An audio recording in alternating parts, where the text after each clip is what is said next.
AP മുസ്ലിയാരുമായി ഒരാൾ തെറ്റിപ്പിരിഞ്ഞ് ചെറിയ അകൽച്ചുണ്ടായപ്പോൾ അല്ലാഹു റസൂൽ എന്നിട്ട് പറഞ്ഞു, AP വിചാരിക്കുന്ന ആളല്ല, അയാളുമായി പിണങ്ങാൻ പോകണ്ട എന്ന് നബി വന്ന് പറഞ്ഞു എന്ന് ശിഷ്യം നമ്മൾ കണ്ട ഹസൻ ഉണ്ടല്ലോ, മുഹമ്മദ് ഹസന് പകരം അയാൾ പറയും. ശ്രദ്ധിച്ചോളൂ നിങ്ങൾ. ചെറിയ അകല വന്നു പോയ ഒരാൾ, അയാൾ ഉസ്താദിന്റെ ഒരു ചെറിയ ശിഷ്യനാണ്. അയാൾ എന്നോട് പറയാണ്, ഞാൻ അല്ലാഹുവിന്റെ റസൂലിനെ സ്വപ്നത്തിൽ കണ്ടു. സ്വപ്നത്തിൽ കണ്ടപ്പോൾ റസൂലുള്ളാഹി തങ്ങൾ എന്നോട് ഒരു ഹദീസ് ഓതി. ഏതാണ് ഹദീസ്? മാ ഫദല അബൂബക്കർ അലൈക്കും ബികസീരി സ്വലാത്തിൻ വലാ സിയാം വലാകിൻ ബിഅംദിൻ വഖറ ഫീ ഖൽബിഹി ഔ ഉഖ്തിറ ഫീ ഖൽബിഹി. അല്ലാഹുവിന്റെ റസൂല് പറയുന്നു, അബൂബക്കർ സിദ്ദീഖ് റളിയല്ലാഹുവിനെ പറ്റി പറഞ്ഞ വാക്കാണ്. പക്ഷേ ആ വാക്ക് ഈ പണ്ഡിതനോട് ഒരിക്കലും തന്നെ ഉദ്ധരിക്കേണ്ട ആവശ്യമില്ല.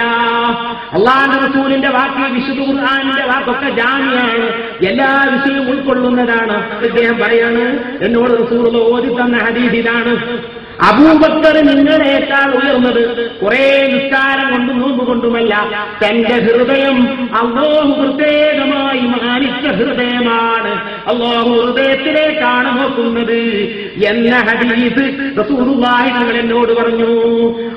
ഉസ്താദിനോടിന്റെ അഭിപ്രായത്തോട് ഒരു ചെറിയ അകൽച്ച സൃഷ്ടിച്ച ഒരു പണ്ഡിതനോട് റസൂൽ ഓതി കൊടുക്കുന്ന ഹദീസിന് എന്താർത്ഥം പറയുന്ന സഹോദരന്മാരെ?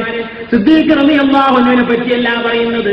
റസൂലുള്ളാഹിന്റെ കാലത്ത് സിദ്ദീഖ് തങ്ങളെ പറ്റി പറഞ്ഞ ഹദീസാണെങ്കിലും ഇന്നുള്ള ആ പണ്ഡിതനോട് ഈ ഹദീസ് മാത്രം റസൂൽ ഓതി കൊടുത്താൽ, അബൂബക്കർ എന്ന് പറഞ്ഞാൽ എന്ന് പറയുന്ന അബൂബക്കർ ഉണ്ടല്ലോ, അത് നിങ്ങളെക്കാണൊക്കെ വളർന്നത് ഹൃദയത്തിന്റെ ശുദ്ധി കൊണ്ടും ഹൃദയത്തിന്റെ വളർച്ച കൊണ്ടുമാണ്. അവരോട് നിങ്ങൾ എതിരിൽ നിൽക്കരുത് എന്നാണ് പറയുന്നത്.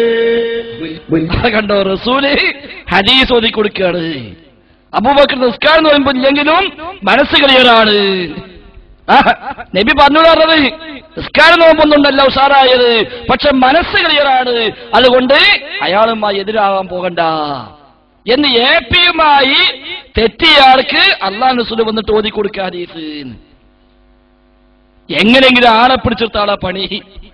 സംഗതി ഇങ്ങനെ അടിയൊഴുക്കുണ്ടെന്ന് ഓർക്കറിയാം.